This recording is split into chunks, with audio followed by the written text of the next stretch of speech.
বন্দে পুরুষোত্তমম। পরম প্রেমময় শ্রী শ্রী ঠাকুর অনুকূলচন্দ্রের চরণে আমার শতকোটি প্রণাম।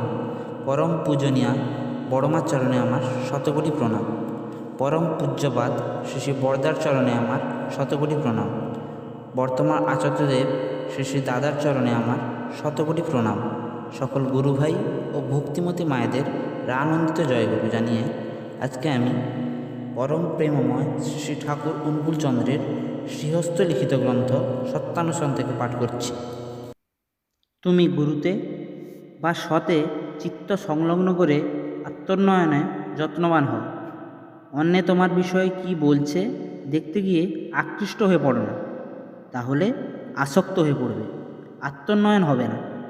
স্বার্থবুদ্ধি অনেক সময় আদর্শে দোষারোপ করে, সন্দেহ এনে দেয়, আত্মবিশ্বাস এনে দেয়। স্বার্থবুদ্ধিবশত আদর্শে দোষ দেখো না, সন্দেহ করো না, অবিশ্বাস করো না, করলে আত্মোন্নয়ন হবে না।